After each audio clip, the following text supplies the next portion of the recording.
ಆರೋಗ್ಯ, ಕೈಗಾರಿಕೆ, ಶಿಕ್ಷಣ, ಪರಿಸರ, ಸಾಮಾಜಿಕ ಸುಧಾರಣೆ, ಸಮುದಾಯ ಬೆಳವಣಿಗೆ, ಸಾಂಸ್ಕೃತಿಕ ಕಾರ್ಯಕ್ರಮಗಳು, ಮಧುರ ಸಂಗೀತ, ಮನಸೂರೆಗೊಳ್ಳುವ ನಾಟಕಗಳು ಎಲ್ಲ ನಿಮ್ಮ ರೇಡಿಯೋ ಚಾನೆಲ್ನಲ್ಲಿ.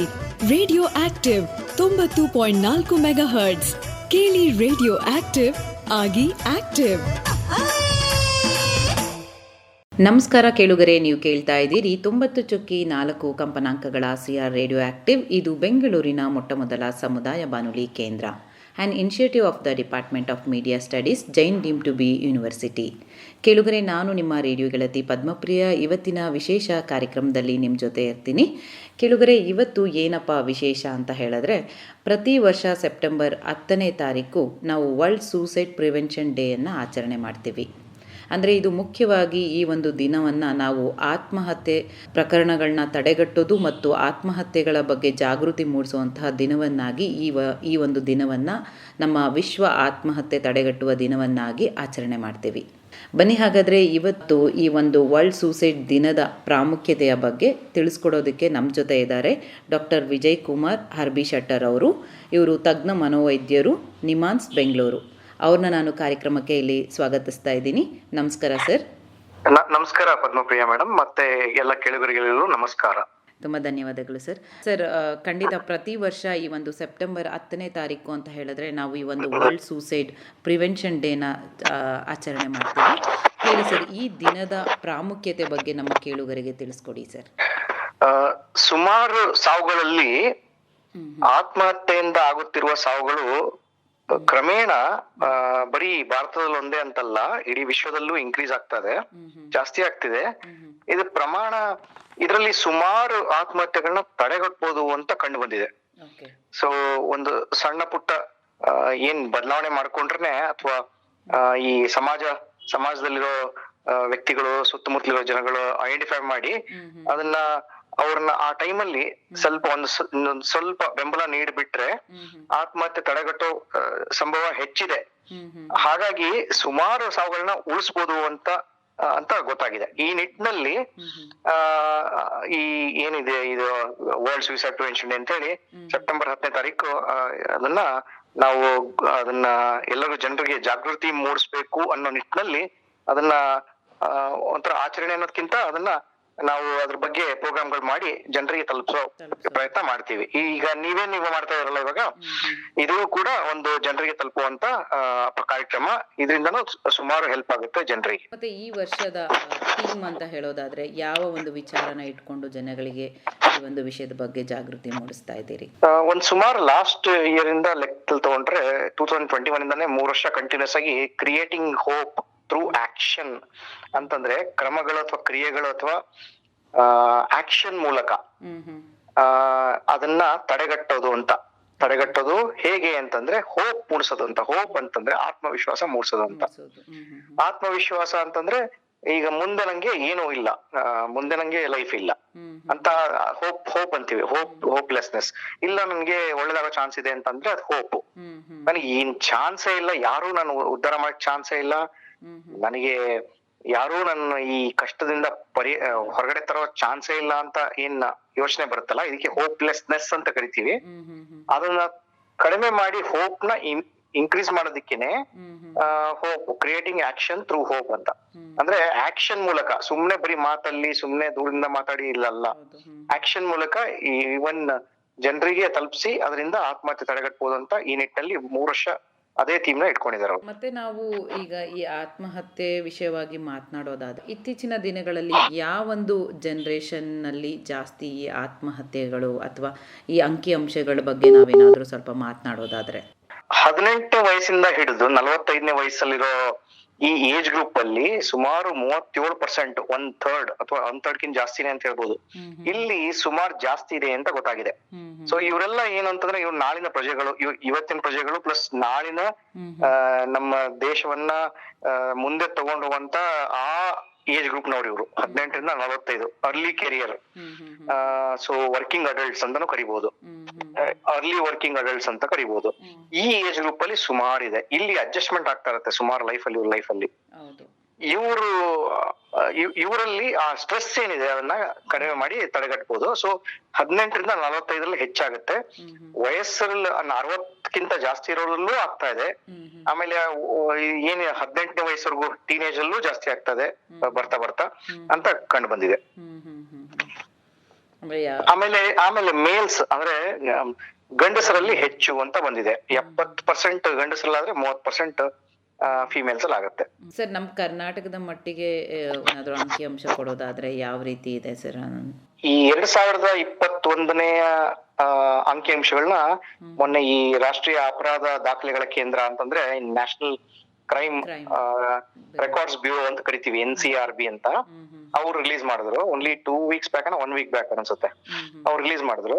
ಆ ಡೇಟಾದಲ್ಲಿ ಏನ್ ಕಂಡು ಬಂತು ಅಂದ್ರೆ ಕರ್ನಾಟಕದಲ್ಲಿ ರೆಕಾರ್ಡ್ ಆಗಿರೋದು 13,056 ಅಂತ. ಅಂದ್ರೆ ಅರ್ಥ ದಿನಕ್ಕೆ 36 ಆತ್ಮಹತ್ಯೆಗಳು ಕರ್ನಾಟಕದಲ್ಲಿ ನಡೀತಾ ಇದ್ದೇವೆ. ಇದು 2021ನೇ ಇಸ್ವಿದು. 2021ನೇ ಇಸ್ವಿದು ಕಂಪೇರ್ ಮಾಡಿದಾಗ 2020 ಕಂಪೇರ್ ಮಾಡಿದಾಗ 7% ಜಾಸ್ತಿ ಆಗಿದೆ ಅಂತ ಕಂಡು ಬಂದಿದೆ. ಆಮೇಲೆ ಇದೇನ್ ಒಂದು ಅರ್ಥ ಮಾಡ್ಕೋಬೇಕು, ಈ ಅಂಕಿಅಂಶಗಳು ಎಲ್ಲಿ ರೆಕಾರ್ಡ್ ಆಗಿರುತ್ತೆ, ಸುಯಿಸೈಡ್ ಅಂತ ಫೈನಲ್ ರಿಪೋರ್ಟ್ ಬಂದಿರುತ್ತೆ. ಫೈನಲ್ ರಿಪೋರ್ಟ್ ಮ್ಯಾಜಿಸ್ಟ್ರೇಟ್ ಅಥವಾ ಪೊಲೀಸ್ ಕೊಡೋದು. ಆ ರಿಪೋರ್ಟ್ ಬೇಸಿಸ್ ಮೇಲೆ ಯಾವ್ದಾದ್ರು ಇನ್ವೆಸ್ಟಿಗೇಷನ್ ಇನ್ನೂ ನಡೀತಾ ಇದ್ರೆ ಅದು ರೆಕಾರ್ಡ್ ಆಗಿರಲ್ಲ. ಆಮೇಲೆ ಯಾವ್ದೋ ಆಕ್ಸಿಡೆಂಟಲ್ ಡೆತ್ ಅಂತ ಬರ್ದ್ಬಿಟ್ರೆ ಅವರು ಅದು ರೆಕಾರ್ಡ್ ಆಗಿರಲ್ಲ. ಸೊ ಕೆಲವೊಂದು ಮಿಸ್ ಆಗೋ ಸಂಭವ ಇದೆ. ಹೌದು, ಇವತ್ತು ಅದನ್ನ ಮುಚ್ಚಾಕುವಂತದ್ದು ನಾವು ನೋಡ್ತೀವಿ ಆತ್ಮಹತ್ಯೆ ಕೇಸ್. ಹೌದು. ಆಮೇಲೆ ಒಂದು ಆತ್ಮಹತ್ಯೆಗೆ ಅದಕ್ಕೆ 25 ಆತ್ಮಹತ್ಯೆ ಪ್ರಯತ್ನಗಳು ನಡೆದಿರ್ತವಂತೆ, ಸುಯಿಸೈಡ್ ಅಟೆಂಪ್ಟ್ಸ್ ಗಳು. ಸೊ ಈಗ ನಾವು 13,000 ಅಂತ ಹೇಳಿದ್ರೆ 13,000 ಇಂಟು 25 ಅಷ್ಟು ಪ್ರಯತ್ನಗಳು ನಡೀತಾ ಇದಾವೆ. ಅದು ಕೂಡ ಏನ್ ಇವಾಗ ಹೇಳ್ತಾ ಇದೀವಲ್ಲ, ಸುಯಿಸೈಡ್ ಪ್ರಯತ್ನಗಳು, ಆತ್ಮಹತ್ಯೆ ಪ್ರಯತ್ನಗಳು MLC ಅಂತ ಆಗಿ ಅಡ್ಮಿಟ್ ಆಗ್ತಾರೆ. ಈಗ ಫಾರ್ ಎಕ್ಸಾಂಪಲ್ ಯಾವ್ದೋ ಒಂದು ಜನರಲ್ ಹಾಸ್ಪಿಟಲ್ ಮನೆ ಹತ್ರ ಅನ್ಕೋಣ, ಪ್ರೈವೇಟ್ ಜನರಲ್ ಹಾಸ್ಪಿಟಲ್ ಅಡ್ಮಿಟ್ ಆಗ್ತಾರೆ, MLC ಅಂತ ಕೇಸ್ ಆಗುತ್ತೆ. MLC ಇಲ್ಲಿ ಪೊಲೀಸ್ ಬರ್ತಾರೆ, ಇನ್ವೆಸ್ಟಿಗೇಟ್ ಮಾಡಕ್ ಬರ್ತಾರೆ. ಅಲ್ಲಿ ಏನ್ ರೆಕಾರ್ಡ್ ಆಗುತ್ತೆ, ಏನಂತ ಅದು ಹೋಗಿ ಫೈಲಲ್ಲಿ ಹೋಗುತ್ತೆ ಅನ್ನೋದು ಕೂಡ ಒಂದು ಸಮೀಕ್ಷೆ ಮಾಡ್ಬೇಕಾಗಿದೆ, ಅಂದ್ರೆ ಸ್ಟಡಿ ಮಾಡ್ಬೇಕಾಗಿದೆ. ಯಾಕೆ ಅಂತಂದ್ರೆ ಇಲ್ಲಿ ಆತ್ಮಹತ್ಯೆ ಪ್ರಯತ್ನ ಮಾಡಿದ್ರೆ ಸೆಕ್ಷನ್ 309 ಅನ್ನೋ ಸಂಭವ ಇರುತ್ತೆ ಅಂತ ಹೇಳಿ ಅದು ಒಂದು ಇಶ್ಯೂ ಬರುತ್ತೆ. ಅದಕ್ಕೋಸ್ಕರ ಅದು ಏನಾಗ್ತದೆ ಅನ್ನೋದನ್ನ ಸ್ವಲ್ಪ ಅದನ್ನ ಸ್ಟಡಿ ಮಾಡೋ ಅಗತ್ಯ ಇದೆ ಅಂತ ನಂಗೆ ಅನ್ಸುತ್ತೆ. ಯಾಕೆ ಅಂತಂದ್ರೆ ಎಷ್ಟು ಟೋಟಲ್ ಒಂದು ಅಂದಾಜು ಸಮಸ್ಯೆ ಎಷ್ಟಿದೆ ಅನ್ನೋದು ಅವಾಗ ನಮ್ಗೆ ಅರಿವಾಗುತ್ತೆ ಅಂತ. ಖಂಡಿತ ಸರ್. ಈಗ ನೀವು ಹೇಳಿದ ಅಂಕಿಅಂಶನೇ ಒಂದ್ ರೀತಿ ಶಾಕಿಂಗ್ ಆಗಿದೆ. ಯಾಕೆಂದ್ರೆ ಪ್ರತಿದಿನ ಒಂದು 35 ಜನ ಆತ್ಮಹತ್ಯೆಗೆ ಒಳಗಾಗ್ತಿದ್ದಾರೆ ಅಂದ್ರೆ ಅದೇ ಒಂದು ಶಾಕಿಂಗ್ ಅನ್ಸುತ್ತೆ. ಇನ್ನು ಅದನ್ನ ನೀವು ಹೇಳ್ದಂಗೆ ನಿಖರವಾಗಿ ಅದರ ಅಂಕಿಅಂಶಗಳು ತೆಗೆದ್ರೆ ಖಂಡಿತ ಇದಕ್ಕಿಂತ ಹೆಚ್ಚೂನು ಇರಬಹುದು ಅಂತ ಅನ್ಸುತ್ತೆ. ಹೌದು ಮೇಡಮ್. ಸರ್, ಇನ್ನು ನಾವು ಸಾಮಾನ್ಯವಾಗಿ ಈ ಆತ್ಮಹತ್ಯೆಗಳು ನಡೆಯುವಂತಹ ವಿಷಯದಲ್ಲಿ ಕಾರಣಗಳು ಅಂತ ನಾವು ಕೇಳೋದಾದ್ರೆ ಯಾವ ರೀತಿಯ ಕಾರಣಗಳು ಸಾಮಾನ್ಯವಾಗಿ ಇರುತ್ತೆ ಸರ್ ಆತ್ಮಹತ್ಯೆಗೆ? ಈಗ ಈ NCRB ಡೇಟಾದಲ್ಲೇ ಅವ್ರು ಏನ್ ಉಲ್ಲೇಖ ಮಾಡಿದ್ದಾರೆ ಅಂತಂದ್ರೆ ಕೌಟುಂಬಿಕ ಕಾಯಿಲೆಗಳು, ಮಾನಸಿಕ ಕಾಯಿಲೆಗಳು, ಆಮೇಲೆ ಕ್ರಾನಿಕ್ ಇಲ್ನೆಸ್, ದೀರ್ಘಕಾಲದ ಫಿಸಿಕಲ್ ಇಲ್ನೆಸ್ ಅಂದ್ರೆ ಈ ದೇಹಕ್ಕಾಗೋ ಕಾಯಿಲೆಗಳು, ಆಮೇಲೆ ಈ ಪ್ರೇಮ ವೈಫಲ್ಯ, ಲವ್ ಫೇಲ್ಯೂರ್ ಅಂತ ಕರೀತಾರಲ್ಲ ಅದು, ಮತ್ತೆ ಮಾದಕ ವಸ್ತುವಿನ ಅಥವಾ ಆಲ್ಕೋಹಾಲ್ ಯೂಸ್ ಅಂದ್ರೆ ಮದ್ಯಪಾನ ಅದರಿಂದ, ಮತ್ತೆ ಇದಲ್ದೇನೆ ಪರೀಕ್ಷೆಯಲ್ಲಿ ಅನುತ್ತೀರ್ಣ ಒಂದೇ ಅಲ್ಲ. ಈಗ ಜಸ್ಟ್ ಬಿಕಾಸ್ 3rd ರ್ಯಾಂಕ್ ಬಂದೆ ಅಂತಾನು 4th ರ್ಯಾಂಕ್ ಬಂದೆ ಅಂತಾನು ಅದು ಕೂಡ ಅವ್ರಿಗೆ ಅನ್ಕೊಂಡಷ್ಟು ಬರ್ಲಿಲ್ಲ ಅನ್ನೋದು ಒಂದು ಕಾರಣನು ಪಾಸಿಬಿಲಿಟಿ ಇದೆ. ಬರೀ ಫೇಲ್ ಒಂದೇ ಅಂತ ಲೆಕ್ಕ ಅಲ್ಲ. ನಂಗಿಲ್ಲಿ ಇಷ್ಟ್ ಮಾರ್ಕ್ಸ್ ಬರ್ಬೇಕಿತ್ತು, ಇಷ್ಟು ಬಂದಿಲ್ಲ, ಅದು ಕೂಡ ಕಾರಣಗಳು ಆಗೋ ಸಂಭವ ಇರುತ್ತೆ. ಹೀಗೆ ಎಲ್ಡರ್ಲಿ ಪಾಪ್ಯುಲೇಷನ್ ಶೋಷಣೆ, ಆಮೇಲೆ ಇದ್ರಲ್ಲೂ ಅಷ್ಟೇ ಅಡಲ್ಟ್ ಪಾಪ್ಯುಲೇಷನ್ ಅಲ್ಲೂ ಶೋಷಣೆಗಳು ಅಂದ್ರೆ ಈ ಅಬ್ಯೂಸ್ ಅಂತ ಕರೀತಾರಲ್ಲ, ವರ್ಬಲ್ ಅಬ್ಯೂಸ್ ಅಥವಾ ಫಿಸಿಕಲ್ ಅಬ್ಯೂಸ್ಗಳು, ಸೆಕ್ಷುವಲ್ ಅಬ್ಯೂಸ್ಗಳು, ಇವು ಕೂಡ ಕಾರಣಗಳು ಅಂತ ಕಂಡು ಬಂದಿದೆ.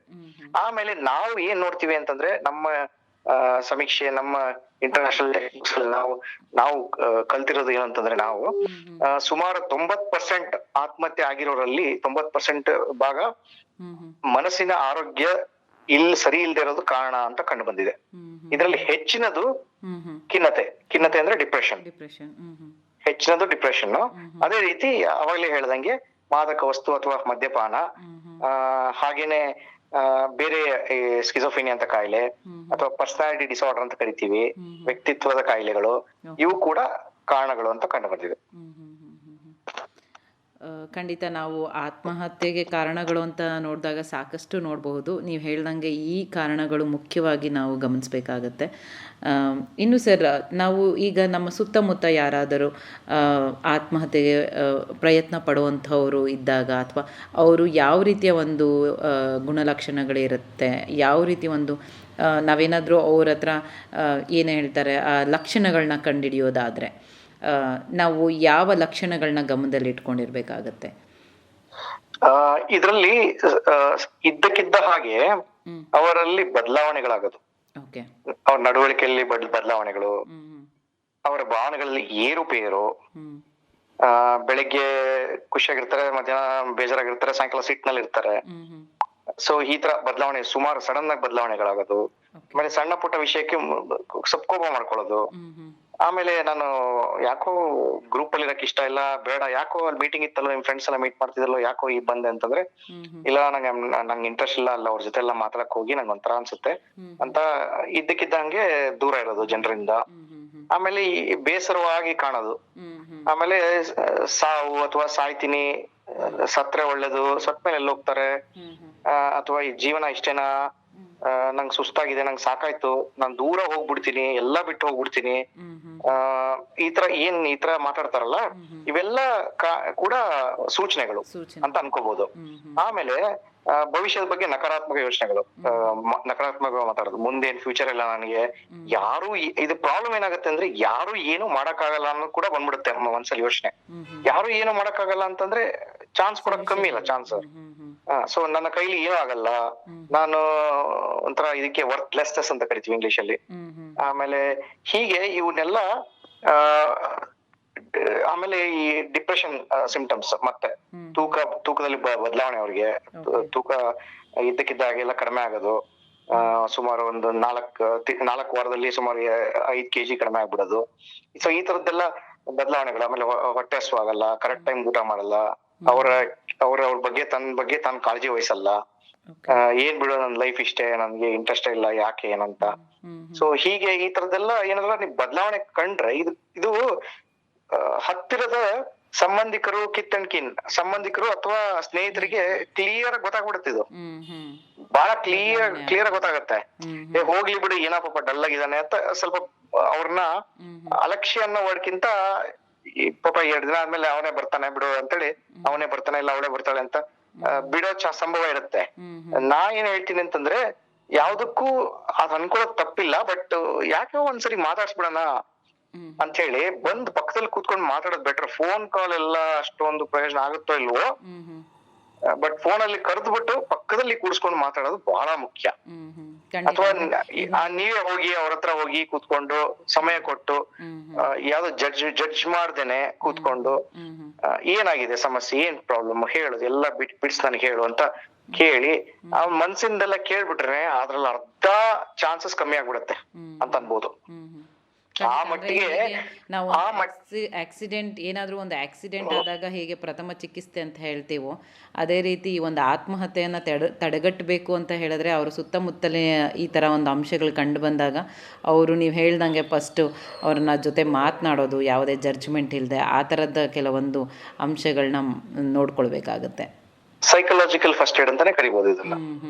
ಅವ್ರ ಜೊತೆ ಕೂತ್ಕೊಂಡು, ಆಮೇಲೆ ಏನು ಹೇಳೋದೇ ಬೇಕಾಗಿಲ್ಲ ಅವ್ರಿಗೆ, ಯಾಕೆಂದ್ರೆ ಪರಿಹಾರ ಅಲ್ಲ ಅವ್ರಿಗೆ, ಅವ್ರ ಮನ್ಸಲ್ಲಿ ಆ ನೋವು ಏನಿದೆಯಲ್ಲ, ಆಮೇಲೆ ಅದು ನನ್ನ ಕೈಲಿ ಪರಿಹಾರನೇ ಇಲ್ಲ ಅನ್ನೋದಿದೆಯಲ್ಲ, ಯಾಕಿಲ್ಲ ಅದನ್ನ ಅವ್ರ ನೋವನ್ನ ಹಂಚ್ಕೊಂಡ್ರೆ ಅವ್ರಿಗೆ ಅದು ಮನಸ್ಸಿಂದ ವ್ಯಥೆ ಕಡಿಮೆ ಆಗುತ್ತೆ. ವ್ಯಥೆ ಕಡಿಮೆ ಆದ್ರೆ ಯೋಚನೆ ಕೂಡ ಕಡಿಮೆ ಆಗೋ ಚಾನ್ಸ್ ಇರುತ್ತೆ. ಈಗ ಆತ್ಮಹತ್ಯೆ ಮಾಡ್ಕೋಬೇಕು ಅನ್ನೋ ವ್ಯಕ್ತಿಲ್ ಕೂಡ ನಾನ್ ಮಾಡ್ಕೋತೀನಿ 70%, ನಾ ಮಾಡ್ಕೊಳಲ್ಲ 30%, ಬೇಡ 30%, ಬೇಕು 70%.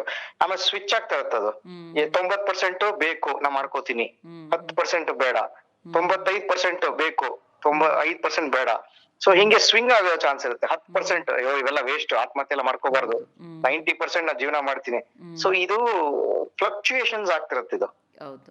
ಈ ಫ್ಲಕ್ಚುಯೇಷನ್ಸ್ ಅಲ್ಲಿ ಅದ್ ಯಾವ ಮೂಮೆಂಟ್ ಅಲ್ಲಿ 20-30% ಇದ್ದಿದ್ದು 90% 95% ಹೋಯ್ತು, ಅದು ಹೇಳಿದ ಕಷ್ಟ. ಅದು ಆ ವ್ಯಕ್ತಿ ಮನ್ಸು ಒಳಗಡೆ ಇರೋದ್ರಿಂದ ಆ ವ್ಯಕ್ತಿ ಎಲ್ಲೂ ಹೇಳ್ಕೊಳ್ಳಿಲ್ಲ ಅಂತಂದ್ರೆ ಯಾರಿಗೂ ಗೊತ್ತಾಗೋದಿಲ್ಲ. ಹೊರಗಡೆ ಇರೋ ತುಂಬಾ ಕ್ಲೋಸ್ ಫ್ರೆಂಡ್ಸ್ ಆ ಬದಲಾವಣೆನ ಕಂಡಿಡಿತಾರೆ. ಕಂಡಿಡಿದ್ರು 24 ಗಂಟೆ ಜೊತೆ ಇರಕ್ ಆಗಲ್ವೇ? ಸೊ ಯಾವಾಗ ಬಂತು ಯಾವಾಗ ಹೋಯ್ತು ಗೊತ್ತಾಗಲ್ಲ. ಆಮೇಲೆ ಜಾಸ್ತಿ ಆತ್ಮಹತ್ಯೆಗಳಾಗೋದು 12-4 ಗಂಟೆ ನೈಟ್ ಅಂತ ಹೇಳ್ತಾರೆ. ಸೊ ನಿದ್ದೆ ಮಾಡದೇ ಇರೋದೇ ಒಂದು ಸಮಸ್ಯೆ. ನಿದ್ದೆ ಸರಿ ಮಾಡ್ತಾ ಇಲ್ಲ, ಕರೆಕ್ಟ್ ಟೈಮ್ ನಿದ್ದೆ ಮಾಡೋದು, ಕರೆಕ್ಟ್ ಟೈಮ್ ಎದ್ದೋಳೋದು. ಸೊ ಅದಿತ್ತು ಅಂತಂದ್ರೆ ಸಂಭವ ಕಡಿಮೆ. ಒಳ್ಳೆ ನಿದ್ದೆ ಮಾಡಿದ್ರೆ ಕಡಿಮೆ. ನಿದ್ದೆಯಲ್ಲಿ ಹೆಚ್ಚು ಕಡಿಮೆ ಆದ್ರೂ ನಾವು ಸ್ವಲ್ಪ ಗಮನ ಹರಿಸ್ಬೇಕಾಗುತ್ತೆ. ಏನು ಸರ್, ಇನ್ನು ಈ ಆತ್ಮಹತ್ಯೆಗಳನ್ನ ತಡೆಗಟ್ಟುವಂತಹ ನಿಟ್ಟಿನಲ್ಲಿ ಸಮಾಜ ಇರಬಹುದು ಅಥವಾ ನಾನು ಆಗಲೇ ಹೇಳ್ದಂಗೆ ಸರ್ಕಾರದ ಕಡೆಯಿಂದ ಎಲ್ಲ ಕಡೆ ನಿಟ್ಟಿನಿಂದ ನಾವು ಏನು ಮಾಡಬೇಕಾಗತ್ತೆ? ಒಂದು ಮುಖ್ಯವಾದ ನಾನು ಇಲ್ಲಿ ಮೆನ್ಷನ್ ಮಾಡ್ಬಿಡ್ತೀನಿ, ನೀವು ಪರ್ಮಿಷನ್ ಕೊಟ್ರೆ. ಇಲ್ಲಿ ಏನಂತಂದ್ರೆ ಆತ್ಮಹತ್ಯೆ ಅನುಕರಣೆ ಮಾಡೋ ಈ ವಿಧಾನಗಳನ್ನ ತುಂಬಾ ವೈಭವೀಕರಣ ಮಾಡಿ ಈ ಕೆಲವು ಮಾಧ್ಯಮದಲ್ಲಿ, especially electronic audio visual both ಇರುತ್ತಲ್ಲ ಅಲ್ಲಿ, ಆಮೇಲೆ ಈ ಇವನ್ ನ್ಯೂಸ್ ಪೇಪರ್ ಕೂಡ ವೈಭವೀಕರಣವಾಗಿ ಒಂದು ನೇಣದ ಇದು ಫೋಟೋ ಹಾಕಿ, ಆ ಡೆಡ್ ಬಾಡಿ ಕೂಡ ಪಕ್ಕದಲ್ಲಿ ಹಾಕಿ, ಈ ತರ ವೈಭವೀಕರಣ ಮಾಡಿ ತೋರ್ಸುವಂತ ಸಂಭವ ಇದೆ. ಅದು ಎಸ್ಪೆಷಲಿ ಸೆಲೆಬ್ರಿಟಿ ಆದ್ರೆ ಅಂತೂ ಇನ್ನೂ ಜಾಸ್ತಿ. ಸೊ ಇದು ಅದನ್ನ ವೈಭವೀಕರಣ ಮಾಡೋದ್ರಿಂದ ಸ್ವಲ್ಪ ಡೇಂಜರ್ ಅಂತ ಕಂಡು ಬಂದಿದೆ. ಅದಕ್ಕೆ ವರ್ಧರ್ ಎಫೆಕ್ಟ್ ಅಂತ ಕರೀತಾರೆ. ಅದಕ್ಕೆ ಹೇಳ್ತೀನಿ ವರ್ಧರ್ ಅಂತ. ಸಾರೋ ಆಫ್ ವರ್ಧರ್ ಅಂತ ಹೇಳಿ 18ನೇ ಶತಮಾನದಲ್ಲಿ ಒಂದು ನಾವೆಲ್ ಬರ್ದಿದಂತೆ ಒಬ್ಬ ವ್ಯಕ್ತಿ. ಆ ನಾವೆಲ್ ಅಲ್ಲಿ ವರ್ಧರ್ ಅನ್ನೋ ಮನುಷ್ಯ ಅದೇ ಲವ್ ಟ್ರಯಾಂಗಲ್ ಇತ್ತಂತೆ. ಆ ಲವ್ ಟ್ರಯಾಂಗಲ್ ಅಲ್ಲಿ ಆ ವ್ಯಕ್ತಿಗೆ ಯೋಚನೆ ಬಂತಂತೆ, ಆತ್ಮಹತ್ಯೆ ಅಂತ ಯೋಚನೆ ಬಂತಂತೆ. ಆತ್ಮಹತ್ಯೆನೆ ಸರಿಯಾದ ಯೋಚನೆ, ಸರಿಯಾದ ದಾರಿ ನನಗೆ ಅಂತ ಬಹಳ ವೈಭವೀಕರಣ ಅಂದ್ರೆ ತುಂಬಾ ಇದರಿಂದ ತೋರಿಸಿ ಆ ವ್ಯಕ್ತಿ ಸತ್ತೋಗ್ಬಿಡ್ತಾನಂತೆ ಆತ್ಮಹತ್ಯೆ ಮಾಡ್ಕೊಂಡು. ಈಗ ಅದನ್ನ ನೋಡಿ ಸುಮಾರು ಆತ್ಮಹತ್ಯೆಗಳು ಆದ್ವಂತ ಆಮೇಲೆ. ಸೊ ಅದನ್ನ ನಾವೆಲ್ಲ ಓದಿ ಅದರಿಂದ ಪ್ರೇರಣೆಯಿಂದ ಅಂತೂ ಹೇಳ್ಬೋದು, ಸುಮಾರು ಆತ್ಮಹತ್ಯೆಗಳಾದಂತೆ. ಇದ್ರ ಎಫೆಕ್ಟ್ ನೋಡಿ ಹೆಂಗಿರುತ್ತೆ ಅಂತ, ಮಾಧ್ಯಮದ ಎಫೆಕ್ಟ್. ಅದೇ ರೀತಿ ಇದ್ರ ಆಪೋಸಿಟ್ ಹೇಗೆ ಅಂತಂದ್ರೆ, ಇದೇ ರೀತಿ ಒಂದು ಒಪೆರಾ ಅಂದ್ರೆ ನಾಟಕ ತರ. ಒಂದ್ ನಾಟಕದಲ್ಲಿ ಅಲ್ಲಿ ಪ್ಯಾಪಜಿನೋ ಅಂತ ಇರ್ತಾನೆ. ಪ್ಯಾಪಜಿನೋ ಸಿಮಿಲರ್ ಸಿಚುವೇಶನ್ ಇರ್ತಾನೆ. ಅವನು ಪ್ಯಾಪಜಿನೋ ಅನ್ನೋನು ನನಗೆ ಇದೇ ಒಂದ್ ದಾರಿ, ನನಗೆ ಆತ್ಮಹತ್ಯೆ ಒಂದೇ ದಾರಿ, ನಾನು ಹೋಗ್ತಾ ಇದೀನಿ, ಆತ್ಮಹತ್ಯೆ ಮಾಡ್ಕೋತಾ ಇದೀನಿ ಅಂತಂದಾಗ ಒಂದ್ 3 ಜನ ಹುಡುಗರು ಬಂದ್ಬಿಟ್ಟು, ನಿಲ್ಲು, ಯಾಕೆ ನೀನ್ ಈ ತರ ಇದ್ ಮಾಡ್ತಾ ಇದೀಯಾ, ಬೇರೆ ಎಷ್ಟೊಂದ್ ದಾರಿಗಳಿದೆ, ಸಾವಿರಾರು ನಿನಗೆ ಉತ್ತರಗಳಿದೆ, ಇದನ್ನ ಯಾಕೆ ನೀನ್ ಆತ್ಮಹತ್ಯೆ ಒಂದೇ ಯಾಕೆ ದಾರಿ ಹುಡುಕ್ತಿಯಾ? ಎಲ್ಲದಕ್ಕೂ ಸೊಲ್ಯೂಷನ್ ಅನ್ನೋದಕ್ಕೆ ಎಷ್ಟೊಂದ್ ಸೊಲ್ಯೂಷನ್ಗಳಿರುತ್ತೆ. ಆ ಸೊಲ್ಯೂಷನ್ಗಳಲ್ಲಿ ನೀನ್ ಆತ್ಮಹತ್ಯೆ ಸೊಲ್ಯೂಷನ್ ಯಾಕೆ ನೀನ್ ಹುಡುಕ್ತಾ ಇದೀಯ ಅಂದ ತಕ್ಷಣ ಅವನು ಅದನ್ನ ಮಾಡ್ಕೊಳ್ಳಲ್ವಂತವ್ನು. ಅದ್ರಿಂದ ಕಡಿಮೆ ಆಗಿದೆ ಅಂತ ಬಂದಿದೆ, ರಿಸರ್ಚ್ ತೋರಿಸ್ತಾ ಇದೆ. ಅದಕ್ಕೆ ಪ್ಯಾಪಜಿನೋ ಎಫೆಕ್ಟ್ ಅಂತ ಕರಿತೀವಿ.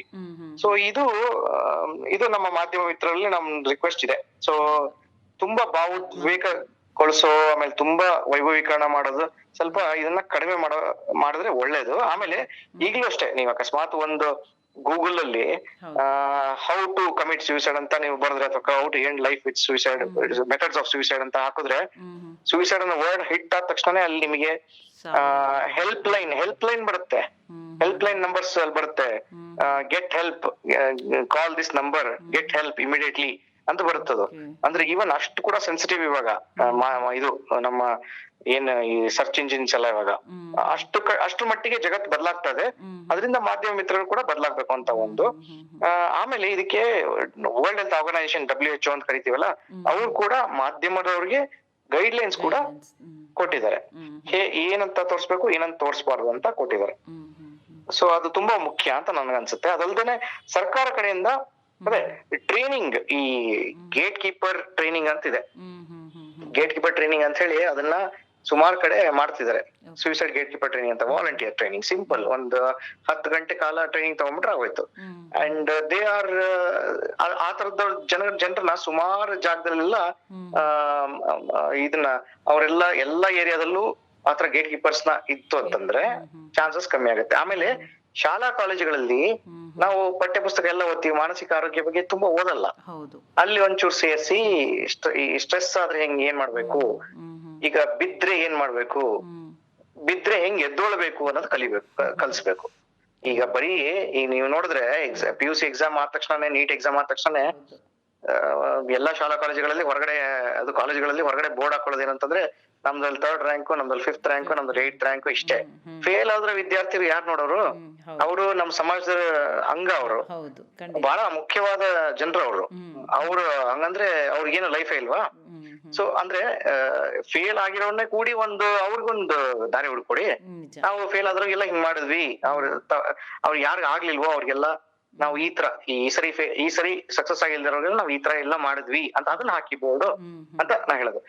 ಸೊ ಚೇತರಿಕಾ ಸಾಮರ್ಥ್ಯ, ರೆಸಿಲಿಯನ್ಸ್ ಟ್ರೈನಿಂಗ್, ಅದು ಒಂದು ಲೈಫ್ ಸ್ಕಿಲ್ಸ್ ಟ್ರೈನಿಂಗ್. ಕಷ್ಟ ಬಂದಾಗ ಹೆಂಗೆ ನಾವು ಫೇಸ್ ಮಾಡ್ಬೇಕು, ಪ್ರಾಬ್ಲಮ್ ಸಾಲ್ವಿಂಗ್ ಅಪ್ರೋಚ್ ಅಂತ ಕರಿತೀವಿ. ಒಂದು ಸಮಸ್ಯೆನ ಹೆಂಗೆ ಬಗೆಹರಿಸಬೇಕು ಅನ್ನೋದು ಒಂದು ಕಲೆ, ಕೌಶಲ್ಯ. ಅದನ್ನ ಈ ಶಾಲಾ ಕಾಲೇಜುಗಳಲ್ಲಿ, ಆಮೇಲೆ ವಿದ್ಯಾರ್ಥಿಗಳಲ್ಲಿ, ಈವನ್ ಏನಂತಾರಲ್ಲ ವರ್ಕ್ ಪ್ಲೇಸ್ ಅಲ್ಲಿ ಕೂಡ ಕೊಡ್ಬೇಕು. ಬಿಕಾಸ್ ವರ್ಕ್ ಪ್ಲೇಸ್ ಅಲ್ಲಿ ಆಗೋ ಸ್ಟ್ರೆಸ್ ಯಾರು ಹೆಂಗೆ ಸಾಲ್ವ್ ಮಾಡ್ತಾರೆ? ಅವ್ರು ಹೋಗಿ ರಾತ್ರಿ ಕುಡಿತಾ ಇರ್ಬೋದು, ಡೈಲಿ ಹೋಗಿ ಸ್ಮೋಕ್ ಮಾಡ್ತಾ ಇರ್ಬೋದು, ಅಥವಾ ಜನರ ಜೊತೆ ಜಗಳ ಆಡ್ಕೊಂಡು ಡಿವೋರ್ಸ್ಗಳಾಗ್ತಾ ಇರ್ಬೋದು, ಸುಮಾರು ಡಿವೋರ್ಸ್ಗಳಾಗ್ತಾ ಇರ್ಬೋದು. ಸೊ ಹೀಗೆ ಆಮೇಲೆ ಇವ್ರು ವರ್ಕ್ ಮಾಡ್ತಾ ಇದ್ರೆ ಅವ್ರು ವರ್ಕ್ ಮಾಡ್ತಾರೆ, ಅವ್ರು ಸ್ಟ್ರೆಸ್ ಆಗಿ ಇವ್ರು ಸ್ಟ್ರೆಸ್ ಆದ್ರೆ ಡಿವೋರ್ಸ್ ಆಗೋದು. ಸೊ ಹೀಗೆ ಸುಮಾರು ಸ್ಟ್ರೆಸ್ ಗಳನ್ನ ಹೆಂಗೆ ನಾವು ಮಾನಸಿಕ ಒತ್ತಡನ ಹೆಂಗೆ ನಾವು ಅನುಭವಿಸ್ಬೇಕು, ಅದನ್ನ ಹೆಂಗೆ ನಾವು ಓವರ್ಕಮ್ ಮಾಡಿ ಮುಂದೆ ಹೋಗ್ಬೇಕು. ಬಿಕಾಸ್ ಒತ್ತಡ ಇದ್ರೇನೆ ಜೀವನ, ಒತ್ತಡ ಅಂದ್ರೆ ಜೀವನ. ಸೊ ಒತ್ತಡ ಇಲ್ಲದೆ ಜೀವನ ಇರಲ್ಲ. ಸೊ ಏನೇ ಬೇಕು ಅಂದ್ರೂ ನಾವು ಒತ್ತಡದಲ್ಲಿ ಮಾಡೇ ಬಂದ್ ನಾವು ಅದನ್ನ ಅನುಭವಿಸ್ಬೇಕು. ಈಗ ನಮಗೆ ಸ್ಯಾಲ್ರಿ ಬರ್ಬೇಕು ಅಂತಂದ್ರೆ ನಾವು ಒತ್ತಡದಲ್ಲೇ ನಾವು ಹೋಗಿ ವರ್ಕ್ ಮಾಡಿ ಬಂದ್ರೆ ಆಗೋದು. ಅದನ್ನೇ ಆ ಒತ್ತಡ ಯಾವಾಗ ಆಗುತ್ತೆ ಅಂತಂದ್ರೆ ನಮ್ಗೆ ಇಷ್ಟ ಇಲ್ದೇ ಇರೋ ಏನಾದ್ರು ನಾವು ಕೆಲಸ ಮಾಡಕ್ ಹೋದಾಗ ಆವಾಗ ಒತ್ತಡ ಆಗೋದು. ನಂಗೆ ಇಷ್ಟ ಇಲ್ಲ ಈ ಕೆಲಸ, ನಾ ಮಾಡ್ತೀನಿ, ಅವಾಗ ಒತ್ತಡ ಆಗುತ್ತೆ. ಸೊ ನೀವು ಅಗೇನ್ಸ್ಟ್ ದ ಕರೆಂಟ್ ಸ್ವಿಮ್ ಮಾಡ್ತೀರಾ ಅಂತ, ಇದು ನೀರಿಂದು ಫೋರ್ಸ್ ಈ ಕಡೆ ಇದೆ, ನೀವು ಅದ್ರ ಆಪೋಸಿಟ್ ಹೋಗ್ತಾ ಇರಾ ಅಂತ. ಅದನ್ನೇ ನಾನು ಇದನ್ನ ಎಂಜಾಯ್ ಮಾಡ್ತೀನಿ, ನಂಗೆ ತುಂಬಾ ಇಷ್ಟ ಇದು ಈ ಕೆಲಸ ಅಂತೇಳಿ ನೀವು ಅದನ್ನ ಮಾಡಿದಾಗ ಒತ್ತಡ ಕಮ್ಮಿ ಆಗುತ್ತೆ. ಖಂಡಿತ ಸರ್. ನೀವು ಹೇಳ್ದಂಗೆ ಆತ್ಮಹತ್ಯೆಗೆ ನಾವು ಅದಕ್ಕೆ ಮುಂಚಿತವಾಗಿ ಪ್ರಿಪ್ರೇಷನ್ ಬೇಕಾದಷ್ಟು ಮಾಡ್ಕೊಳ್ಬೇಕಾಗಿದೆ. ಅಂದರೆ ನೀವು ಹೇಳ್ದಂಗೆ ಈಗ ಮಾನಸಿಕ ಒಂದು ಏನು ಸಮಸ್ಯೆಗಳಿದೆ ಅದಕ್ಕೆ ಪರಿಹಾರಗಳು ಸಿಗ್ತಾ ಹೋದರೆ, ಅದಕ್ಕೆ ಪರಿಹಾರಗಳು ಸಿಗೋ ಥರ ಒಂದು ಅವಕಾಶಗಳು ಕೊಡ್ತಾ ಹೋದರೆ ಖಂಡಿತ ಇಲ್ಲಿ ಇಷ್ಟು ಒಂದು ಆತ್ಮಹತ್ಯೆ ಕಡಿಮೆ ಮಾಡ್ಕೊಳೋದಕ್ಕೆ ಅಥವಾ ತಡೆಗಟ್ಟೋದಕ್ಕೆ ಸಹಾಯ ಆಗುತ್ತೆ ವಿನಃ ಈ ಪ್ರಿಪ್ರೇಷನ್ ಎಲ್ಲ ತುಂಬ ಇಂಪಾರ್ಟೆಂಟ್ ಅನಿಸುತ್ತೆ. ಹೌದು, ಸರ್ಕಾರ ಮತ್ತು ಎಲ್ಲ ಕಡೆಯಿಂದನೂ ಅವ್ರಿಗೆ ಇದ್ರ ಬಗ್ಗೆ ಅರಿವು ಮೂಡಿಸಿ, ಆಮೇಲೆ ಈ ಚೇತರಿಕಾ ಸಾಮರ್ಥ್ಯ ಅಥವಾ ರೆಸಿಲಿಯನ್ಸ್ ಟ್ರೈನಿಂಗ್ ಅಥವಾ ಲೈಫ್ ಸ್ಕಿಲ್ಸ್ ಟ್ರೈನಿಂಗ್ ಅನ್ನ ಕೊಡೋದು ಬಹಳ ಮುಖ್ಯ. ಎಲ್ಲಾ ಕಡೆ ಕೌನ್ಸಿಲರ್ಸ್ ಇರ್ಬೇಕು. ಆಮೇಲೆ ಆತ್ಮಹತ್ಯೆ ಮಾಡ್ಕೊಳ್ಳೋ ವ್ಯಕ್ತಿ ಕೈಲೂ ಇರುತ್ತಲ್ಲ ಕೊನೆ ಮೂಮೆಂಟ್ ಅಲ್ಲಿ, ಅವ್ರಿಗೆ ಒಂದು ಮೆಸೇಜ್ ಕೊಡ್ಲಿಕ್ಕೆ ಬಯಸ್ತೀನಿ. ಸಾವು ಒಂದೇ ಪರಿಹಾರ ಅಲ್ಲ, ಒಂದ್ ಚಾನ್ಸ್ ಕೊಡಿ, ಫೇರ್ ಚಾನ್ಸ್ ಕೊಡಿ. ಬರೀ ಒಂದ್ ದಿವಸ ಅಲ್ಲ, ಒಂದ್ ಫ್ಯೂ ಮಂತ್ಸ್ ಚಾನ್ಸ್ ಕೊಡಿ. ನೀವು ಕೊಟ್ ನೋಡಿ, ನೀವೇ ನಿಮ್ ಮನ್ಸ್ ಬದಲಾಯ್ತು ಅಂತಂದ್ರೆ ನೀವೇ ಹೇಳ್ತೀರಾ ನಾ ಮಾಡಿದ್ ಕರೆಕ್ಟ್ ಅಂತ, ನನ್ ಜೀವನ ಆರಿಸ್ಕೊಂಡಿದ್ದಕ್ಕೆ ನನಗ್ ಒಳ್ಳೇದಾಯ್ತು ಅಂತ ನೀವ್ ಹೇಳ್ತೀರಾ. ಖಂಡಿತ ನೀವು ಹೇಳ್ದಂಗೆ ಪ್ರತಿಯೊಂದು ಸಮಸ್ಯೆಗೂ ಪರಿಹಾರ ಅನ್ನೋದು ಇದ್ದೇ ಇರುತ್ತೆ. ನಾವು ಆ ಪರಿಹಾರ ಏನು ಅನ್ನೋದ್ರ ಕಡೆ ಗಮನ ಕೊಡಬೇಕು. ಅದು ಬಿಟ್ಟು ಪರಿಹಾರವೇ ಇಲ್ಲ, ಸಾವು ಒಂದೇ ನನ್ನ ಮುಂದೆ ಅಂತ ಹೇಳೋದು ಬೇಡ. ಹಾಗೆ ನೀವು ಹೇಳ್ದಂಗೆ ಸರ್ಕಾರದ ಕಡೆಯಿಂದ ಇರಬಹುದು ಅಥವಾ ನಮ್ಮ ಸಾರ್ವಜನಿಕರ ಕಡೆಯಿಂದನೂ ಸಹ ಇಂತಹ ವಿಷಯಗಳಲ್ಲಿ ಸ್ವಲ್ಪ ಭಾಗವಹಿಸುವಿಕೆ ಮತ್ತು ಅದರ ಬಗ್ಗೆ ತಿಳುವಳಿಕೆ ತೆಗೆದುಕೊಳ್ಳೋದ್ರ ಬಗ್ಗೆನೂ ಗಮನ ಹರಿಸ್ಬೇಕಾಗಿದೆ ಅಂತ ಅನಿಸುತ್ತೆ. ಹೌದು ಮೇಡಮ್, ಹೌದು ಸರ್. ಇನ್ನು ನಾವು ಕಾರ್ಯಕ್ರಮದ ಕೊನೆ ಹಂತದಲ್ಲಿ ಇದ್ದೀವಿ. ಕೊನೆಯದಾಗಿ ಕಿವಿ ಮಾತು ಅಂತ ನಮ್ಮ ಕೇಳುಗರಿಗೆ ಹೇಳೋದಾದ್ರೆ ಏನೆಲ್ಲ ಕಿವಿ ಮಾತು ಹೇಳೋದಕ್ಕೆ ಇಷ್ಟಪಡ್ತೀರಿ ಈ ಒಂದು ವಿಷಯದ ಬಗ್ಗೆ? ಆತ್ಮಹತ್ಯೆಯನ್ನ ತಡೆಗಟ್ಟಬಹುದು, ಬಹಳಷ್ಟು ಆತ್ಮಹತ್ಯೆಗಳನ್ನ ತಡೆಗಟ್ಟಬಹುದು. ಇಲ್ಲೇ ಸುತ್ತಮುತ್ತಲು ನಿಮ್ ಫ್ರೆಂಡ್ಸ್ ಇರ್ಬೋದು, ನಿಮ್ಮ ಕೊಲೀಗ್ಸ್ ಇರ್ಬೋದು, ಎಲ್ಲೋ ಯಾವ್ದೋ ನೋವಲ್ಲಿ ಇರ್ತಾರೆ, ಅಲಕ್ಷ್ಯ ಮಾಡ್ಬಿಡಿ. ಇವತ್ತು ನೀವು ಅವ್ರ ಬಗ್ಗೆ ಹೋಗಿ 2 ನಿಮಿಷ ಕುತ್ಕೊಂಡು ಅವ್ರ ಹತ್ರ ಏನಪ್ಪಾ ಯಾಕೆ ಡಲ್ ಆಗಿದ್ಯಾ, ಯಾಕೆ ಬೇಜಾರಾಗಿದ್ಯಾ, ಯಾಕೆ ಕೋಪದಲ್ಲಿದ್ಯಾ ಅಂತ ಒಂದ್ 2 ನಿಮಿಷ ಕೇಳಿದ್ರೆ ನಾಳೆ ನೀವು ಆ ಪರಿಸ್ಥಿತಿಲಿ ಇದ್ದಾಗ ಅವ್ರು ಬಂದು ಕೇಳ್ತಾರೆ. ಸೊ ಐ ಥಿಂಕ್ ಇದು ಒಂಥರ ಏನಂತಂದ್ರೆ ಇದು ಒಂದು ಸೀರೀಸ್. ಇದು ನೀವು ಒಂದ್ 3 ಜನಕ್ಕೆ ಮಾಡಿದ್ರೆ ಇನ್ನೊಂದ್ 3 ಜನ ಆ 3 ಜನಕ್ಕೆ ಮಾಡ್ತಾರೆ. ಸೊ ಮಲ್ಟಿಪ್ಲೈ ಆಗುತ್ತೆ, ನೆಟ್ವರ್ಕಿಂಗ್ ಆಗುತ್ತೆ. ಸೊ ಒಬ್ರಿಗೊಬ್ರು ಸಹಾಯ ಮಾಡಿ, ಒಬ್ರಿಗೊಬ್ರು ಸಪೋರ್ಟ್ ಮಾಡಿ ಮಾಡೋ ಜೀವನ ಐ ಥಿಂಕ್ ಅದು ಬೆಟರ್ ಅನ್ಸುತ್ತೆ. ಸೊ ಸುಮ್ನೆ ನಾವಷ್ಟೇ ಅಂತ ಯೋಚನೆ ಮಾಡಿದ್ರೆ ಸ್ವಲ್ಪ ಕಷ್ಟ. ಸ್ವಲ್ಪ ಸುತ್ತಮುತ್ತಲಿರೋ ಜನರನ್ನು ಯೋಚನೆ ಮಾಡ್ಬೇಕು. ಆಮೇಲೆ ಆತ್ಮಹತ್ಯೆ ಮಾಡ್ಕೊಳ್ಳೋದ್ರಿಂದ ಅವ್ರ ಫ್ಯಾಮಿಲಿ ಮೆಂಬರ್ಸ್ ಮೇಲೆ ತುಂಬಾ ಇಂಪ್ಯಾಕ್ಟ್ ಆಗುತ್ತೆ. ಅದು ಕೂಡ ನಾವು ಯೋಚನೆ ಮಾಡ್ಬೇಕು. ಸರ್ಕಾರದಿಂದ ಕೂಡ ಬರೀ ಮೀಡಿಯಾ ಸ್ಕ್ರೂಟ್ನಿ ಆಗುತ್ತೆ. ಈಗ ಆತ್ಮಹತ್ಯೆ ಆದ್ರೆ ಮನೆಯಲ್ಲಿ ಅವ್ರ ರಿಲೇಟಿವ್ಸ್ ಹತ್ರ ಬಂದು ಇನ್ವೆಸ್ಟಿಗೇಷನ್ ಆಗುತ್ತೆ, ಮೀಡಿಯಾದಲ್ಲೆಲ್ಲ ಇದಾಗುತ್ತೆ, ಸ್ಕ್ರೂಟ್ನಿ ಆಗುತ್ತೆ ಅವ್ರದ್ದು. ಸೊ ಪಾಪ ಅವ್ರಿಗೂ ಕಷ್ಟ ಅದು. ಆ ಟೈಮಲ್ಲಿ ಆ ಕಷ್ಟ ಅವ್ರಿಗೂ ಕೈ ಹಿಡ್ಕೋಬೇಕು, ಅವ್ರಿಗೂ ಸ್ವಲ್ಪ ಕೈ ಎತ್ಬೇಕು, ಕೈ ಹಿಡ್ಕೊಂಡು ಅವ್ರಿಗೂ ಸಪೋರ್ಟ್ ಚೆನ್ನಾಗಿ ಕೊಡ್ಬೇಕು ಅವ್ರಿಗೂ ಕೂಡ ಅಂತ ಅನ್ಸುತ್ತೆ ನನಗೆ. ಖಂಡಿತ. ಆತ್ಮಹತ್ಯೆ ಯೋಚನೆ ಮಾಡಿ ಆತ್ಮಹತ್ಯೆಗಳನ್ನ ಮಾಡ್ಕೊಳ್ಬಿಡ್ತಾರೆ. ಬಟ್ ಆ ನಂತರದಲ್ಲಿ ಅವರ ಕುಟುಂಬ ಅನುಭವಿಸುವಂತಹ ಕಷ್ಟಗಳಿದೆಯಲ್ಲ, ಅದು ಇನ್ನೊಂದು ದೊಡ್ಡ ಚಾಲೆಂಜ್ ಅಂತಲೇ ಹೇಳಬಹುದು. ಹಾಗಾಗಿ ಖಂಡಿತ ಕುಟುಂಬದವರಿಗೆ ತೊಂದರೆ ಕೊಟ್ಟು ಕುಟುಂಬದವರಿಗೆ ನೋವು ಮಾಡಿ ಆತ್ಮಹತ್ಯೆ ಮಾಡ್ಕೊಳ್ಳುವಂತಹ ಅಗತ್ಯತೆಗಳು ಇರಲ್ಲ ಅಂತ ಅಂದ್ಕೊಳ್ತೀನಿ. ಖಂಡಿತ ಸರ್, ಇವತ್ತು ಮನೆ ಹತ್ರ ಇರೋ ಮನೋವೈದ್ಯರ ಹತ್ರ ಹೋಗಿ ಖಂಡಿತವಾಗ್ಲೂ ಭೇಟಿಯಾಗಿ, ರಾತ್ರಿ ಆಯ್ತು ಅಂತಂದ್ರೆ ಹೋಗಿ ಎಮರ್ಜೆನ್ಸಿ ಡಿಪಾರ್ಟ್ಮೆಂಟ್ ಅಲ್ಲಿ ಅಡ್ಮಿಟ್ ಆಗಿ, ನಾಳೆ ಮರುದಿನ ಬೆಳಗ್ಗೆ ಮನೋವೈದ್ಯರು ನೋಡ್ಕೊಂಡು ಮನೆಗೆ ಹೋಗ್ಬೋದು. ಸೊ ಏನೋ ಒಂದು ಕಾರಣ ಹುಡುಕಿ ಅದರಿಂದ ಆ ಮೂಮೆಂಟ್ ಇಂದ ಹೊರಗೆ ಬನ್ನಿ ಅಂತ ನಂದು ಒಂದು ಕಿವಿ ಮಾತು. ಮತ್ತೆ ಸರ್, ಮತ್ತೆ ನಾನು ಇನ್ನೊಂದು ಮುಖ್ಯವಾದ ಪ್ರಶ್ನೆ ಕೇಳಬೇಕಿತ್ತು. ಯಾವ ರೀತಿಯ ಒಂದು ಸೇವೆಗಳು ಲಭ್ಯ ಇದೆ ಈ ಒಂದು ಆತ್ಮಹತ್ಯೆಯನ್ನು ತಡೆಗಟ್ಟು? ಈಗ ಫಾರ್ ಎಕ್ಸಾಂಪಲ್ ಯಾರಾದರೂ ಒಂದು ವ್ಯಕ್ತಿ ನನಗಿವಾಗ ಆ ಥರ ಯೋಚನೆಗಳು ಬರ್ತಾ ಇದೆ, ನನಗೆ ಆಗ್ತಿಲ್ಲ ಅದರಿಂದ ಆಚೆ ಬರೋದಕ್ಕೆ ಅನ್ನೋವಾಗ ಅವ್ರಿಗೆ ಯಾವ ರೀತಿ ಎಲ್ಲ ಸಪೋರ್ಟ್ ಸಿಗುತ್ತೆ, ಯಾವ ರೀತಿಯ ಸೇವಾ ಸೌಲಭ್ಯಗಳಿದೆ ಸರ್? ಓಕೆ, ಹಗಲೊತ್ತಲ್ಲಿ ಹತ್ತಿರದ ಮನೋವೈದ್ಯರ ಹತ್ರ ಅಪಾಯಿಂಟ್ಮೆಂಟ್ ತಗೊಂಡು ಹೋಗಿ ಬನ್ನಿ. ಎಲ್ಲದಕ್ಕಿಂತ ಮುಖ್ಯವಾಗಿ ಮನೆಯವ್ರ ಹತ್ರ ಇರೋ ನಿಮ್ ಫ್ರೆಂಡ್ಸ್, ಫ್ಯಾಮಿಲಿ ಮೆಂಬರ್ಸ್ ಯಾರಿದ್ರು ಅವ್ರಿಗೆ ಕೇಳಿ ರಿಕ್ವೆಸ್ಟ್ ಮಾಡ್ಕೊಳ್ಳಿ. ರಜಾ ಬಾಪ, ಇವತ್ತು ನನ್ಗೆ ನನ್ ಜೊತೆ ಇರುವಂತೆ, ನಂಗೆ ಬೇಜಾರಾಗ್ತದೆ, ನಂಗೆ ಯಾಕೋ ಹಿಂಗ್ ಅನ್ಸ್ತಾ ಇದೆ ಅಂತ ಹೇಳಿ ಓಪನ್ ಆಗಿ ಅಂತ ಹೇಳ್ತೀನಿ. ಆಮೇಲೆ ಒಬ್ಬರೇ ಇದ್ರೆ ಅದೇ ಸೂಸೈಡ್ ಹೆಲ್ಪ್ ಲೈನ್ಸ್ ಅಂತ ಇದೆ.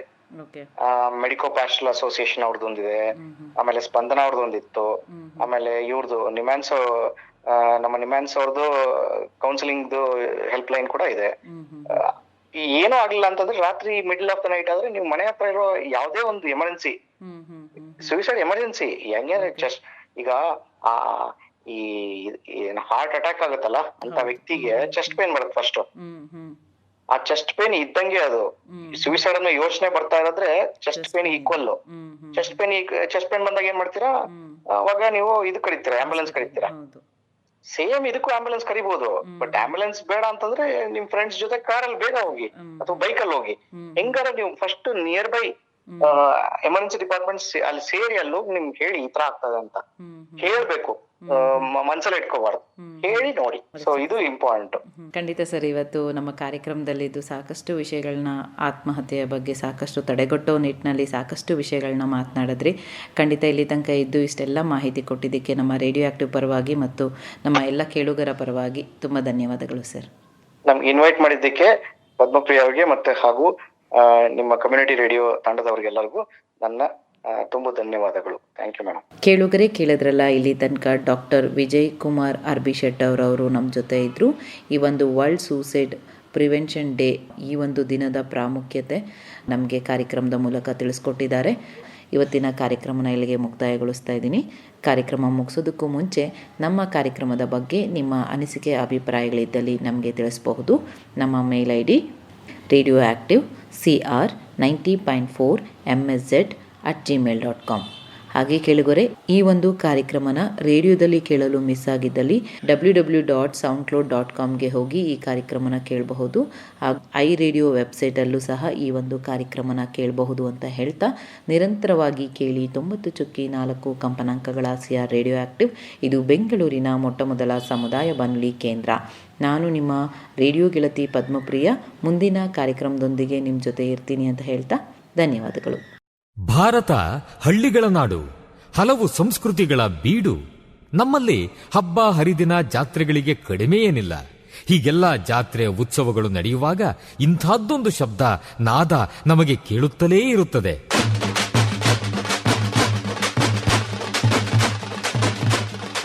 ಒಮ್ಮೊಮ್ಮೆ ಹೊಸ ಉತ್ಸಾಹ ಬಡಿದೆಬ್ಬಿಸುವ ನಾದ ವೈಭವ.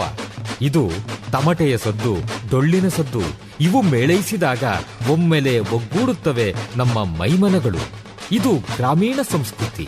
ಇಲ್ಲಿ ಇಲ್ಲ ಯಾವುದೇ ಇತಿಮಿತಿ. ಕಾಲುಗಳು ಕುಣಿಯುತ್ತವೆ, ಹೃದಯ ಸಂಭ್ರಮಿಸುತ್ತದೆ. ಕರ್ನಾಟಕದ ವೈಶಿಷ್ಟ್ಯ ನಿಮ್ಮ ಸಮುದಾಯ ರೇಡಿಯೋನಲ್ಲಿ. Radio active 90.4 megahertz. ಕೇಳಿ ರೇಡಿಯೋ ಆಕ್ಟಿವ್, ಆಗಿ ಆಕ್ಟಿವ್. Active active.